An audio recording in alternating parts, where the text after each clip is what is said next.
So I'm very pleased to introduce Colm, Dr. Colm OBoyle, who's been a midwife for almost 20 years now and is teaching here at the School of Nursing and Midwifery.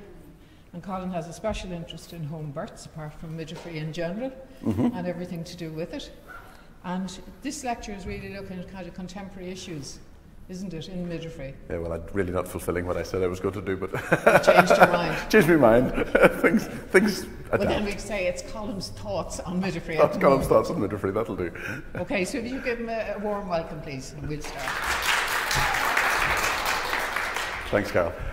Thank you all for coming. It's good to be here, and I'm just going to talk about birth and babies. So I thought I'd start with something a little bit different. So what I'm going to do is this. You might recognize it. Whoop. Go.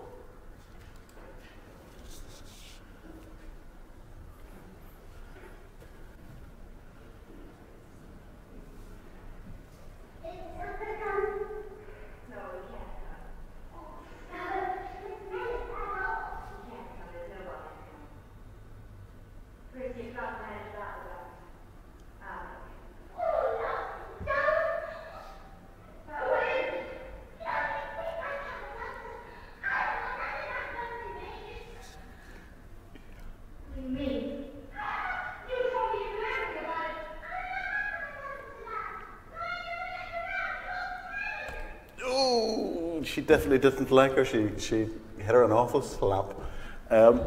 I would be scared of Scarlett O'Hara if she was going to slap me too. I think what that reveals, though, is that we are scared of babies, scared of birth. And why are we scared of birth? I think there's tons of reasons why we're scared of birth, but one of the main ones is it's still got a reputation for being dangerous.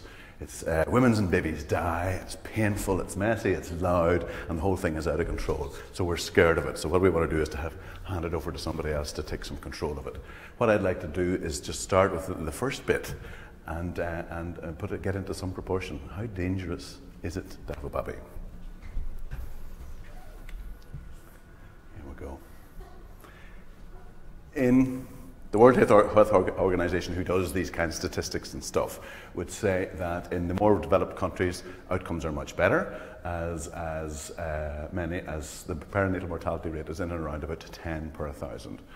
Okay, that means that what we do is babies dying in birth is fairly rare, so we give it in a proportion of how many die per 1,000. And what we've got is in the developed countries, it's about 10 per 1,000. If you live in Sweden, it's about 4 or 5, and the best countries in the world, Scandinavian countries, give you that kind of proportion. That shows you that 990 babies that are born are okay.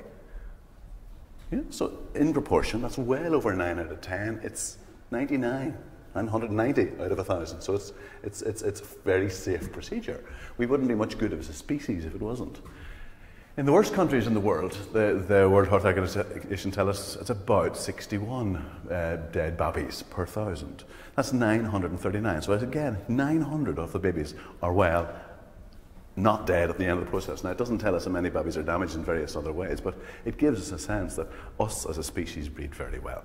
In countries like Sierra Leone and Afghanistan, where they're war-torn or they've no resources at all, you get a higher number of baby dead, maybe 90 dead.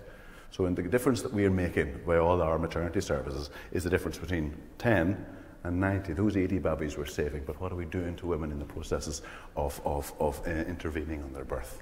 So that's what else did I want to talk about? Oh, the other thing that we talked about is maternal deaths. Now, maternal deaths are even more rare than perinatal deaths, and we measure them in hundreds of thousands. So this square, there's 100 of those is the proportion we count before we start fighting dead mummies. So in Ireland, in the first world countries, we get a perinatal mortality rate of, what was it, about 1 point something. We get 16 deaths per 100,000 in well-developed countries, and in poor countries, again in the worst developed countries, we end up with something like 240 maternal deaths per 100,000. So that's a lot. That's a big proportionate difference. So the difference it makes that it makes to people is particularly on the maternal well-being.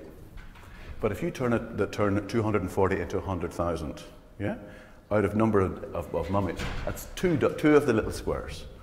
So you get 998 well mummies and two that have died. So that's not an insignificant number, because you don't want to think of a 2 in 1,000 chance. But that is, even in the very worst places in the world, that's the proportion that you've got, with almost no resources. Now, what we do, what the big difference between resource poor and resource plentiful countries is that we have hospital systems. We have got obstetricians, we've got hospitals, we've got community midwives, we've got trained birth attendants. And we argue that that's what makes a difference. But a woman by the name of Marjorie Chew, way back in '98, talked about quality of maternity services. And she argued, and very cogently, that what makes the difference is the fact if you've got clean water, if you've got safe housing, if you've got a way of earning your keep, if women are educated, if they have some control of their reproduction. Those are the things that make the difference, and not necessarily what we would claim is the hospitals and the infrastructure we've got. Okay? And the other interesting thing is that the countries that have poor outcomes have very few caesarean sections. And the countries that have more caesarean sections have better outcomes. Does that mean the one is causing the safety? It doesn't. The World Health Organization a few years ago tried to argue that 10 or maybe 15% of caesarean section was about right. They reckoned that if your caesarean section rate is below 5%, you're probably actually not providing enough caesarean sections. But in Ireland, does anybody know what the caesarean section rate is in Ireland? About 25 or 30% of babies are now taken out by caesarean section. And if you belong to the white middle class private health paying public in Brazil, it's about 90%, 98, 99% caesarean section rate. So an awful lot of what we're doing by way of caesarean section rate hasn't anything got to do with safety. It's got to do with other things that are impacting on how we're going to get our baby out. So it's just causing us to question why maternity services are the way they are. As Carol said when she introduced me, I have a fondness for Homebirth, I have a fondness for Homebirth. I sort of believe that birth is normal and healthy, and if all is well and seems to be normal and there's no signs of anything going wrong, the place to have your baby is where you feel safe. And it may well be that you feel safe in hospital, but most people will feel happy to birth where they feel surrounded by their loved ones and where they feel that their needs are being addressed directly. Okay, so a lot of what I'm doing tonight is sort of pushing the argument towards, well, why do we not have more choice in our maternity services, and towards having an alternative to this sausage factory that can be hospital-based births. Okay, so there is a risk, but we have to try and get it in some proportion. And how are we going to manage it? And caesarean section seems to be one of the things that we get thrown into, that we fall into. Risk and safety is a big concern in health services now. And what can we do to guarantee its safety? If we can't really guarantee it, even in the best countries in the world, babies die and mummies die. Okay, what are we doing? Why are we shifting everybody into the hospital as if that was the solution for everyone? Okay, but it doesn't mean that we shouldn't try. And we have to think about what makes for safety. And are we placing our trust in technology, or are we placing our trust in people? Okay, and we're tending to moving towards putting our trust into technology, into the hospitals, all the machines that go bing. Have you seen The Life of Brian, or The Meaning of Life? And they bring out the fetus frightener and the machine that goes ping. It's all, what happens is you get overly engaged in what the technology is doing, rather than actually having supporting a woman to do what her body can do and will do, and what being a human person in relationship to her. One of the things I would like to bring a query in is about this whole idea of monitoring. We survey people in their pregnancy. We watch them the whole time. We measure how their bump is growing and how their blood pressure is doing and all that kind of stuff. But particularly acutely in labour is we tend to watch what is happening inside. We put these monitors on and we see what's happening to the baby inside. And what we've got is a CTG monitor. So if you're not from the world of midwifery, it means a cardiotocograph. It listens to the baby's heart, and it feels the contractions of the womb at the same time, and it gives you this happy little tracing of the baby ticking along. Now, this thing was invented in order to say we think that the baby's heart rate is going to respond to being stressed inside, and if we can see the stress, we might be able to save babies from being damaged or having cerebral palsy and those kinds of things. It has never been demonstrated to actually reduce the amount of cerebral palsy we've got, okay? Even on high-risk people.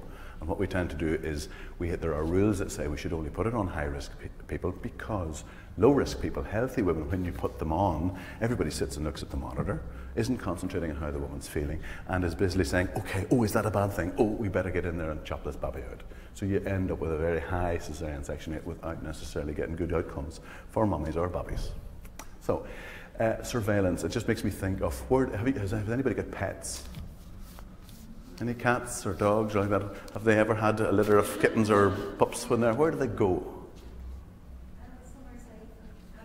Somewhere safe and out of the way and warm and dark, probably. Not somewhere where everybody's standing and looking at your bits, and not where not where you're being surveyed very directly. I think even dairy farmers and people who breed horses and stuff discover they do a lot better if you don't stand around and annoy them.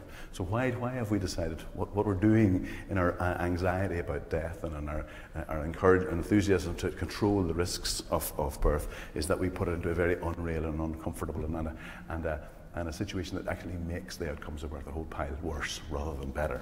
Yeah? So anyway, that's where I'm at in relation to surveillance. And how do we get to this? Wee bit of history and a wee bit of habit.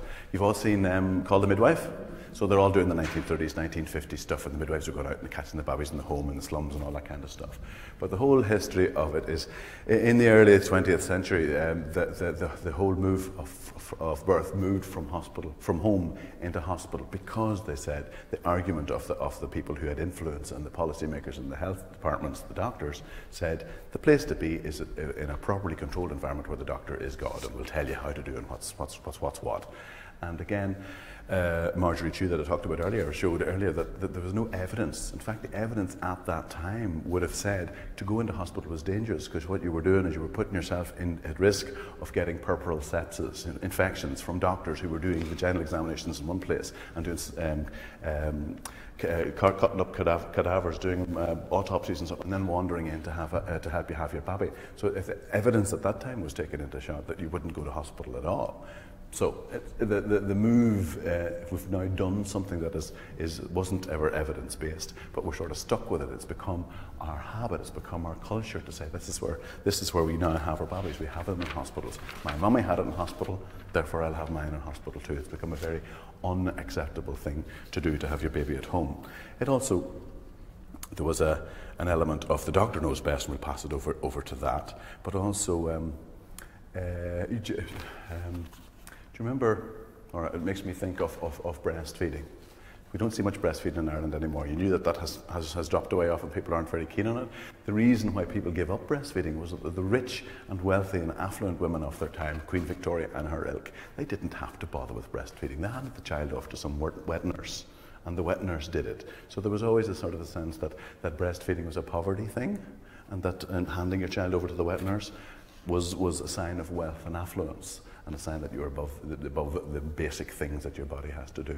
In a similar sort of a way, we have moved away from, when we moved to hospital, the rich place to be, the place to have a lying in to get you a few days away from your 14 children at home in the slum, was to go to hospital. So there was an attraction there at the time, and now we are beginning to say, well, maybe hospitals aren't quite so attractive as they used to be. Not that they were ever very attractive, but there was something about getting away from it. So a bit like breastfeeding, we've moved into technology. Now we sell we sell milk products to people, saying your baby will get bigger and fatter and happier and smilier. You've seen all the ads. You've seen the ads, and yet there are ads that say you really shouldn't be advertising milk in this way. We should be promoting breastfeeding because we know it's better.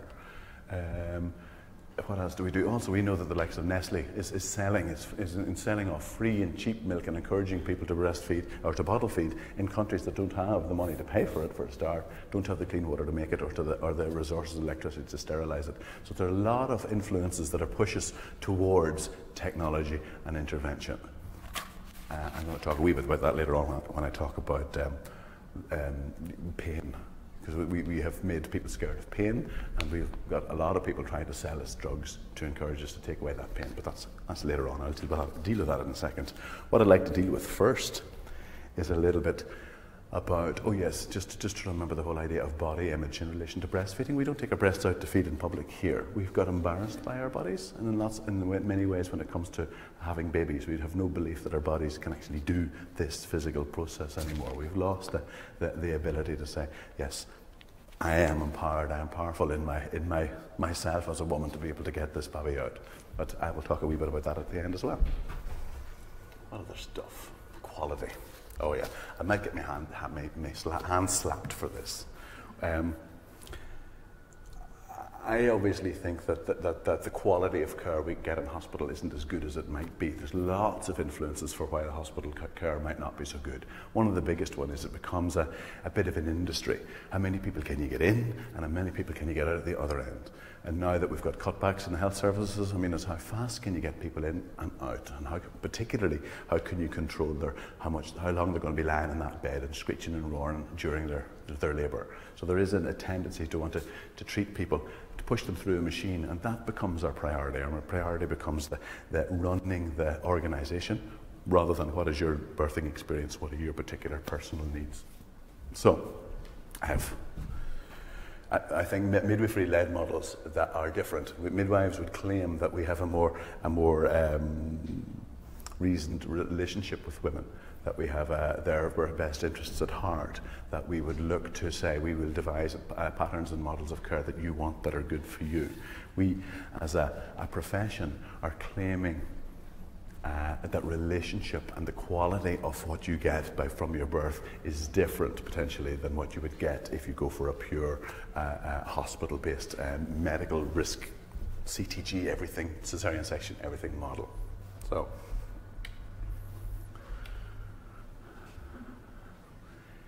any idea where I'm going? I swear that's the same chicken, but I don't know. She's in both shots. I would like to argue that what you get if you go to a hospital is radically different from what you could get in another model of care, a midwifery-led model of care. So the whole idea of free-range chickens, all the kinds of words that I would like to use in relation to good quality in birth possibly applies to good quality in food production. Because look at the kinds of words, the kinds of things that we associated with good quality food, the slow food movement, and not having things done to it that it shouldn't have done to it. And given the kind of scans we've got, that you're not actually having beef, you're having horse, I wouldn't mind eating horse. But it's the fact that nobody tells you, and that the fact that drop in standards and quality comes with technology. So the things that we think we put our faith into, like technology and other people controlling the risks, actually can introduce a lot more problems than we would think. Is that fair? Is that a fair parallel? Has anybody any thoughts or ideas on whether that's a reasonable thing to be saying, or is it a bit scandalous? I have a home birth midwife friend who feels that's not appropriate. What you're doing is, if you're selling your model of home birth along the ideas of a free-range chicken, you're selling it to affluent, rich women who can afford to be choosy about what kind of breast of chicken they buy. If you're actually pressed for cash, then convenience is what you want, cheapness is what you want. I don't know that I don't know that I agree entirely, but I can understand where she's coming from. If we are being sold the model of birth, that is this, let's get them in and let's get them out and let's get them birthed as much as possible and intervene whenever we might need to. Whenever anybody suggests having a home birth system as an alternative model, what they'll say is, well, that's more expensive. Is it more expensive to have people, midwives, out in the community and cycling from place to place or doing whatever it is? It's potentially manpower diverse, yeah? But I think anybody that's done any studies on it is that, or midwifery-led models of care. I don't know if you've heard of the MidU study of the midwifery-led units up in Drogheda and Cavan. They have found that actually providing midwifery-led care is cheaper. Okay, so if you want to argue, you could say that midwifery-led care is cheaper, but then I get cynical. I'm saying, are we just then offering midwifery or home birth just because it's cheaper? It's not the cheapness that is of the matter. It's the fact that it's actually, I believe, a better quality care. There's no reason why you can't instill a certain amount of love and sympathy and warmth and taking time and not intervening in everything in a hospital. But it's very hard to resist the tide of pressure in that kind of model for intervening in your birth. And if you want an alternative, it's very hard to do it at home. Easier to do it if you're out of the bright lights and if you're out of a hospital proper and you're in midwifery-led care, or with even better if you're in your own home, if it's appropriate for you, if it's safe. Anyway, so I don't know if it's quite fair or not, but it's giving you this idea of comparison of what's quality. Now, the standard measure of quality in maternity services comes from way back in the 1990s when Baroness Cumberledge did a study and said, well, what do women want from their births? When you actually ask them what they want, they tell you that they want choice and continuity and control. That seem reasonable? Would you want choice? What kind of choices would you like? I would like to have a section. I would like to have a section on demand. How do you feel about that? Yeah? Some people might want to have a section, but have they been informed of all the risks that come with cesarean sections? Because we really don't talk too much about that at all. If we need it, if you need it, we don't want to put the frighteners on you about it, but we tend not to give you all the explanations of what can go wrong. And yet we're very quick and happy to say, oh, you could die at home, and your baby could die at home, and you got so many miles to get to the hospital if you're bleeding, and all this kind of stuff. The balance of the story isn't very balanced. It's not very balanced coming from me either, I have to admit. But anyway, so the choice. The fact of the matter is, in Ireland, we don't get a lot of choice. They said several years ago, way back in the 70s, that the choice of maternity care was consultant-led hospitals. Well, that's where you should be. All our funding, or nearly all our funding for maternity hospitals, come from the acute hospitals budget. Okay, so if you want to change your maternity services at all, you need to take money away from that and put it into community services. I know we've one visitor up here from Belfast, or down from Belfast. Did you know, those of you who are from the south, that just across the border in the UK, you can get community midwives. You can get midwives coming to visit your house postnatally every day for 10 days, and possibly every day for 28 days. The amount of support you get for looking after your baby when you get home is so much better in the UK under the National Health Service than it is here, when we decided we would shift everything into hospitals and we would undermine and take away the community services. So at the minute, if you come out of hospital in Dublin, you go home and you will get a public health nurse who may visit you one day in the next week. And that's as much as that she'll be able to manage, because she also has to do pressure sores and diabetes clinics and all sorts of other stuff as well. She'll tell you there's a baby weighing clinic and possibly a breastfeeding support clinic somewhere in your area, but her being there and supporting you through your first few days of parenthood, nothing compared to other models. So your choice isn't great. What about? Can I just ask you, when you're talking about choice, you talked about the choice of services that are available, which people can choose, or are you talking about the women being able to choose things themselves and get involved in decision making? There's two different things. One, you don't have a choice in your model, you end up in hospital, but in hospital then it's very difficult to exercise choice. I would, for example, like to have 3 or 4 birth partners with me. That's not a choice that hospitals in Dublin are offering. They're saying, we want to restrict it to 2 people.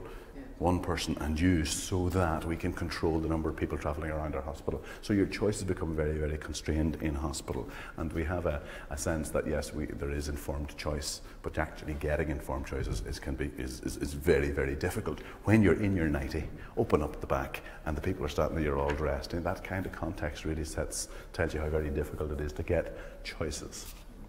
Continuity is another thing that we don't do very well. We have an antenatal ward and an outpatients area and a labour ward and a postnatal ward. So the chance of you seeing 16 or 17 different midwives all the way through the process is very high. If you want continuity, you can pay a consultant obstetrician to be your person that you see every time you go for your antenatal clinic. And you hope or you think that they might be there for your birth. They may not. And what that does buy is possibly a postnatal bed afterwards, but maybe not. So there's very little choice for getting continuity in the contemporary maternity services, unless you can find something like a midwifery-led clinic or a midwifery unit where one of the things that we as midwives try to promote is a continuity of a carer or a couple of carers looking after you. So the other thing that we sometimes talk about is control. How much control do you have? So it comes very close to choice and continuity over what decisions happen to you and what you can do. We have very, little control, it turns out. When you end up in a hospital, there are policies. This is the way we do it. It's good enough for 300 other people today. It's good enough for you. So your control can be very, very undermined. Also closely linked to control in that way is the whole idea of losing control during the birth. Have you seen these? Have you seen One Born Every Minute? The series One Born Every Minute in the UK. And when there's advertising, these are the images they send. So our contemporary image of what it's like in birth is that this is a painful thing. Okay, so it's dangerous, it's also painful. What other images can we possibly sell? They're all in their 90s for the hospital, and they're all terrified looking, which isn't very lovely. So there's lots of things that we can do. We need to consider how do we change our whole mindset in relation to pain. In other contexts, pain isn't necessarily a bad thing. If you've actually run a marathon, that's a sore thing to do. If you've lifted weights, if you've done any yoga, it does hurt. It's hard, hideous. You know, but you do it because it has an outcome and it's good for you in ways. And in some ways, we haven't managed to get to a place where we believe that the birth process that we're going through doesn't have to be absolutely hideous.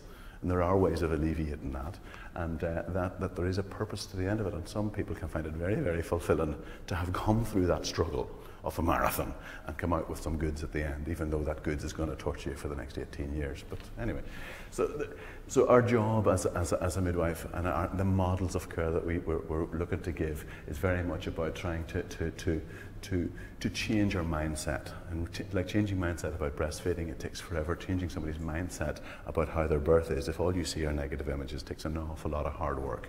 But there's lots of things that you can do. But basically you're trying to say, your body is built for this and you can do it. Now that's easy for me to say. I don't have to push a baby out, so I'm very careful not to say you must suffer the pain of childbirth in a biblical sort of way. I'm certainly not saying that. Drugs are an option, but it's jumping straight in and saying drugs are the solution, I think is it's an unhelpful way of starting how we're going to have our births and what way we want to give birth. What am I doing next? Okay. Talked a wee bit about, I have spent a little while with women with midwives doing home births, and have done a few home births myself. The whole shift has been to hospitals, and yet the HSE hasn't quite stamped out home birth yet. They are aware that some women are really looking for this option on an alternative model of care to the one that they can get in hospitals. And if you don't provide them with that, they'll go off and they'll do it on their own anyway. By and large, okay, or not by and large, but some of them will go off and do it on their own and may put themselves in a dangerous position if they do that. In 2003, some mummies asked, can the HSE not be obliged to provide home births? And the Supreme Court, and that's the highest court here, in 2003 said no. The HSE is obliged to provide maternity services, but it is not obliged to provide them in any particular way. So if they decide to do it in hospital only, hard luck, suck it up, citizens, this is what you get. So it was a very harsh decision we feel it was a very harsh decision to have reached, but that was the decision at the time. Now, having said that, the HSE has set up a national steering committee on home birth. It has said we will give a memorandum for understanding. We will have a working relationship with midwives to try and finance and to ensure that some sort of a home birth service. So they say that, they have it in position, but really they haven't put a lot of resources into making that possible, and they keep putting things in the way. What they have said is it's fairly good practice to have 2 midwives at a birth, but they're saying there must be 2 midwives who are insured with 3 years experience and who are willing to do home births themselves. Have 2 of them at every birth. If you're living in Dublin, there are only 3 midwives who do that. Okay, they're all busy, and if the HSE now requires both of them, any two at one time to be at any one birth, it's actually going to severely reduce the number of women who can have that choice. So there's a sort of a disconnect between what they say, but that they're going to provide and what they want, and what they actually will provide by way of resources and services. So, anyway, what time is it? It's nearly 6 o'clock. Ugh, I talk a lot. This one, I was looking for a sort of a last image. I mean, the whole birth is transformative. It doesn't really matter where you have your baby. If you have it by cesarean section because you said you wanted it, that's great. Your life is going to be transformed. You're going to be a parent, a mother, and this thing is going to be out anyway, and your life will be upside down, just like if you pushed it out yourself. at home or anywhere else. But I would say that I have watched women who have avoided taking the painkillers, who have decided that they were going to do the processes of birth themselves and be fully engaged in it, and it transforms them I believe, in an entirely different way. Their belief in their self, their sense that I can do this, I was able to overcome this, I've run that marathon, my body is built for it, and I have done it, and I've overcome it. That is absolutely transformative, and I was trying to catch an image that would get that sort of that when people have babies, your hopes and your dreams for that child are you know, the most important thing in your life is your babies. That's what people usually say if they have them. They're the greatest pain in the neck as well. But what I wanted to do was try and capture that. And I seem to remember The Lion King, where the daddy held up the baby to the moon and showed it off and sort of said, I'm offering my child to the universe and all my hopes and dreams for there. But it turns out it's the monkey that does the lifting. But anyway, it's up there. They've brought it to their priest or whatever, and they've held it up. But the whole idea is this is a hugely significant time in our life, and I think we have lost that sense of specialness, of spirituality, of how much we focus and are I don't know, motivated and changed by the whole process of being able to reproduce. So I think that what I'm hoping for is that we will bring that kind of a specialness back into birth, rather than sort of saying, because of our fear of it, we're going to go all techno, and we'll lose that sense of how meaningful it is to have babies. And I think what I can do in my job is have a relationship with the woman who's having that baby and make the difference for her being able to get to a place where she is so much stronger, so much better, so transformed by what she's been able to do, just by somebody else standing beside it and believing her. I think in hospitals we've lost the sense. We don't believe you, we don't expect normal, we don't expect happy babies and everybody well. We expect the worst and we jump in and we pull the whole thing apart. I think it's time we sort of thought differently about birth if we can. Questions all to you. Go!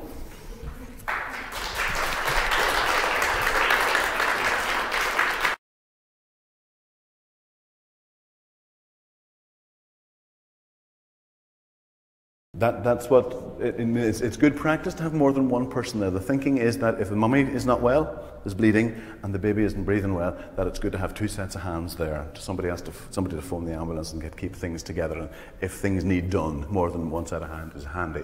There hasn't been that requirement so far, because we have said there are so few midwives that if you make it an absolute requirement, you may actually stop being any home births at all.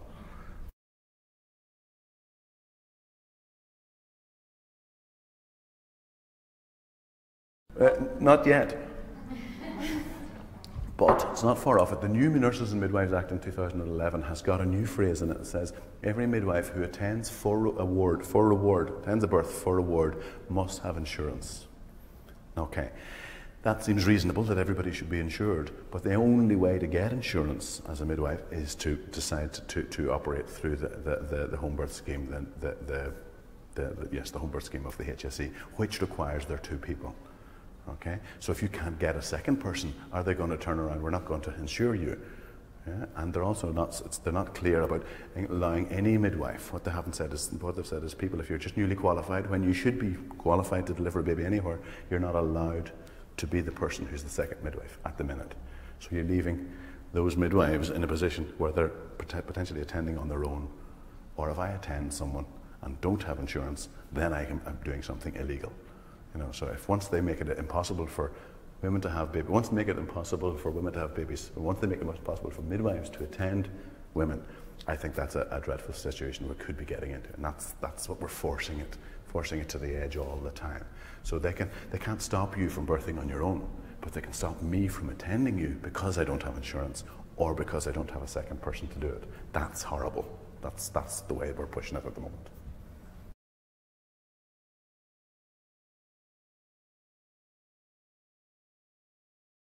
If you want to do it, you have to find a midwife willing to do it. There are 16, maybe 20 women and midwives in the whole country who are willing to do it. So you're left, and I would like it, I would want it, I'm eligible because I'm low risk, but nobody's going to do it. Doctors won't do it anymore. Midwives, by and large, won't do it anymore. We don't see it very much because we practice in hospitals. And also we have brought into this, oh my God, you know, it's dangerous, it's bad. But also, they're seeing what happens to independent midwives or to home birth midwives, where they get isolated. If there's something happens, if something goes wrong, they'll say, that was the midwife's fault. So the blame isn't on the nice broad hospital surface and you're just one of the cogs in the wheel. You are the person who coaxed this woman to do the mad, dangerous thing that we all said you shouldn't do. So it's a very isolated place for a midwife to be, and we need to sort of begin to support midwives to be able to do that kind of thing. In the UK, where it has never gone quite out of fashion, where they still have community midwives, they have always provided a low-level home birth service, so it isn't as unusual there, and people still think it's possible. Here in Ireland, we have nearly wiped it out, and it's a bit scary because it may go very soon.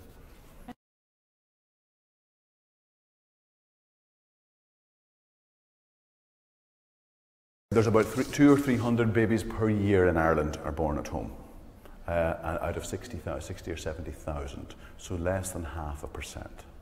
So about 200, 180 last year, I think. Nearly all of them. What we don't know is how many people deliver at home without having a midwife with them. We know how many people arrive to hospital and say the baby was born before I got here, but we don't know how many people deliberately do it. There's myself and one of the third-year students are devising a questionnaire to ask the Home Birth Association or people who are associated with it that question. Have you decided to birth at home deliberately without the attention of a midwife?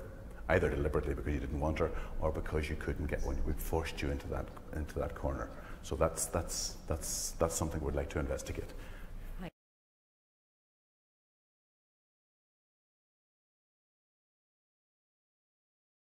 Well, AIMS Ireland is a good organisation. QuidU is a great organisation for questioning, for saying, let's compare one hospital to another and ask them why they don't provide the kinds of choices and control and continuity that other places have. So women are as users are beginning to try and affect that. The likes of the Home Birth Association is supporting women to say, yes, we feel we should fight together and have a voice on the steering committee to change things. But one thing we don't have in Ireland that they have a lot in the UK are maternity service liaison committees, where each maternity hospital should have a liaison committee. They will meet their board, and their senior nurses and midwives will meet women and say, well, what are we providing for you? What do you want? But we're scared to ask because we know we can't provide it, or we can't afford to provide it, or they're going to ask for unreasonable things like pools and extra midwives and having to bring in their family and stuff, stuff that's going to be messy and difficult and hassle to do. They don't like, we would like people to go get their stuff done and out the other end. So I think maternity liaison committees might be the way of doing it. From a midwifery point of view, we educate tons of junior midwives to come out and register and be qualified, and it's trying to keep the whole little flame off. The model that you see isn't the only model possible. You are prepared. We are making you possible. It's possible for you to catch a baby anywhere.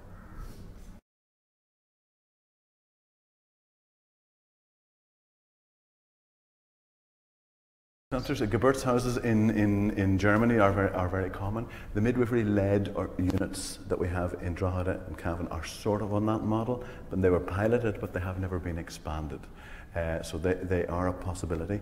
There was a KPMG, an audit or a report on maternity services in Dublin that said what we need is 3 bigger maternity hospitals to deal with all the bodies that were actually going through them, but we should have a 2,000-bed maternity midwifery-led unit in each of those, so that women will have some choice, and so that we begin to expand the model where you don't have to be under an obstetrician, you don't have to go through all the interventions that we slip into all too easily. So there's words of it happening, but there's no money to fund that kind of thing, certainly not anywhere else.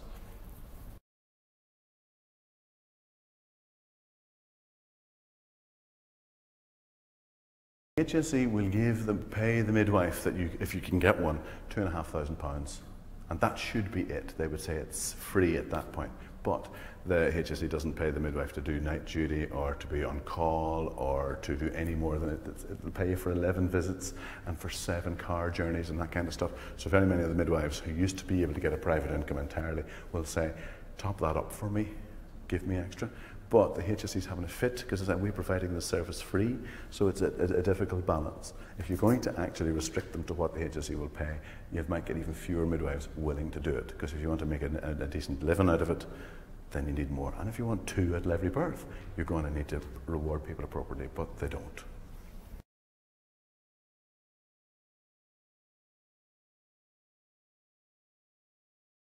The difficulty is when you're running a monopoly, if you're running the show, what you offer people is, this is your selection. These are the shoes we sell. You can buy those. If you want something else, go somewhere else. So it's really no choice. But Holosuite, as you say, is a great model in that it has a scheme that does Homebirth, it does have dominoes, it makes puts some choices into the system, and it's still tied to the hospital, so it has a certain respectability with it, which is good. So having the memorandum of understanding for Homebirth gives a bit of respectability to people who were completely maverick, and the Holosuite scheme gives a bit of respectability to dominoes and Homebirth.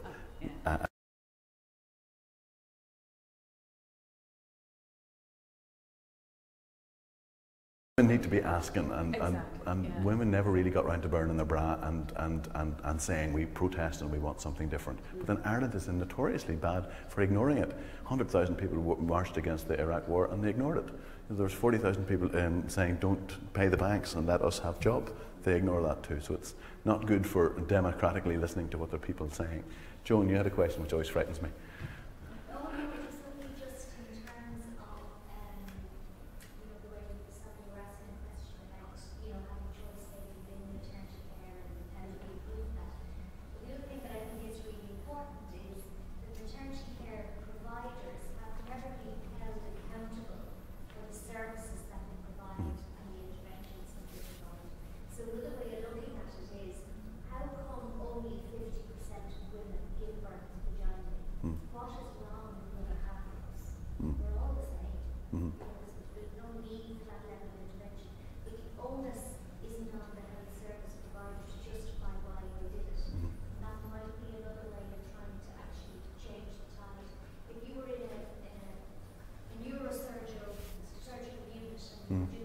Major surgeries on brains, and it was much higher than it was in a comparative unit. You'd be asked to justify what you're doing. Yes, when it came down to, remember the Neary report, the fellow who's taking out the extra uteruses, it only because his stats were so ridiculously how much higher than anyone else that somebody then sort of said, what's going on here? So there's no system whereby you can ask a particular consultant to account for how many vacuum deliveries, how many cesarean sections he does with low-risk people. So that might be, as Joan was saying, an individual doctor by doctor or practitioner by practitioner, and that gets scary for us. As how many third-degree tears, how many episiotomies do I do? We need to get down to being accountable personally for our statistics and our outcomes, and we haven't done it. That might be a way to give people some power to say, how come you're doing twice as many cesarean sections on your private patients than on your public? Or those kinds of questions can be asked. So that's what QuidU, that's why I mentioned them, are beginning to ask those kinds of questions, account for what you do. And they're not obliged to do it by the HSE, but QuidU as a user organisation are beginning to push that agenda. So that's what we need to ask. Ask informed questions, because otherwise you just get fed what little choice there is. You can have a pill A or pill B.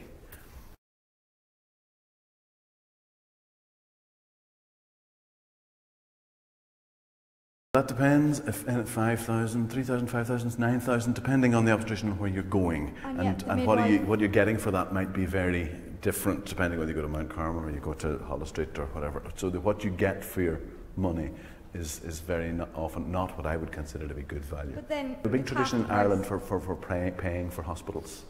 We do private health. 50% of the people at the height of the boom had private health insurance. So we're moving towards this. What am I getting? What is this paying for?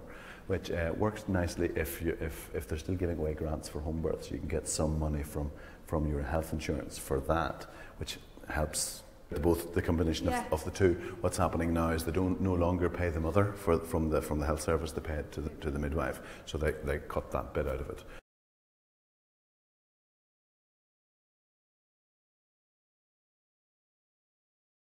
It's not under threat, except that what they're doing is they're tying it to, you can get it if you can get 2 midwives. And if you can't get 1, what's the chances of getting 2? So it's under threat in that they're putting restrictions on it which are reasonable in that there should be 2 people there, but they're making it impossible. So they need to be pulled up on why are you choosing to make it impossible? And you would expect a reasonable person in the HSE to hear that, but they're under a lot of pressure from other places. But that's not an excuse, and enough women just need to get mad enough and ask. Yes, yeah. And you're not guaranteed the postnatal bed. I mean, people don't know the quality of what they're paying for. Yeah, so that might make a difference.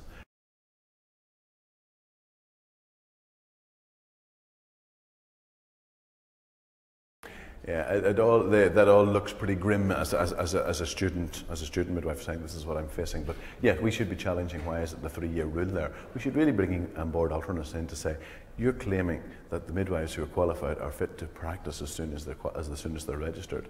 Why are you allowing someone else to put extra rules in here without making any clarity on it? So I don't know. We think we're not very politically active in Ireland. We do not have a professional body that is purely for midwives.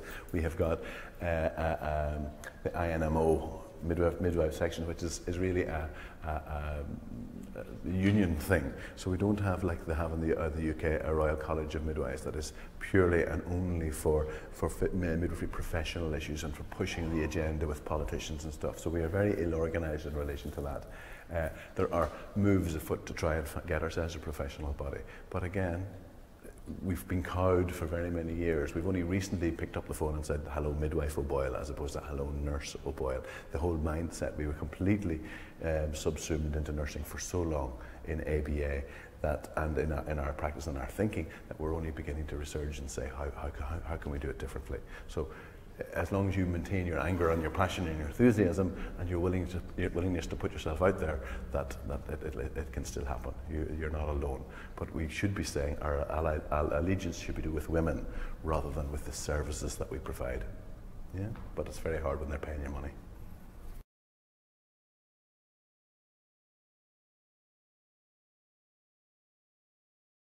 When it goes well, you don't need breakthroughs. What happens is you focus on how long can we keep these little babies alive in boxes.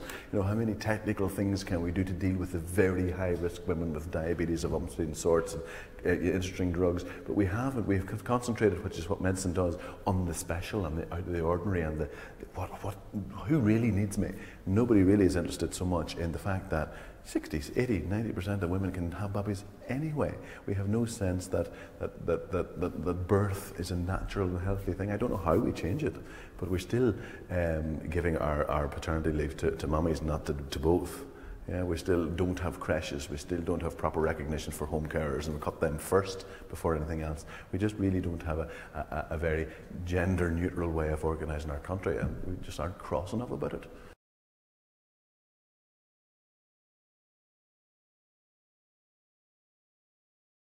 It's interesting that we stopped in the 1980s. We stopped women being able to birth other women at home. We said we'll have a midwife and we'll register them, and they're the only ones that can do it. And now we've moved to the point that we'll only have midwives who are insured who can do it, and we'll only have midwives who are insured by us to do it our way, and two together that can do it. We're restricting it and restricting it. And it used to be that women would fight for other women. What they're doing is they're disempowering midwives at every step to say, how can we make them less bolshy? How can we make midwives more compliant? So if we do anything to teach students is to make them less compliant, yeah, which is hard because we want them to be compliant as students as well. Yeah, so it's tricky. It's tricky. It's just to be aware. I did have an openness to how complex the whole picture is. It's all part of it. It's great fun.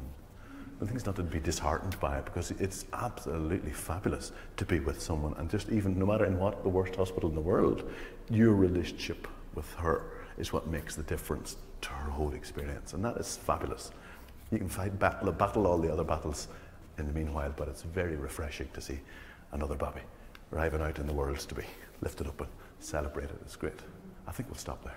Thanks very much.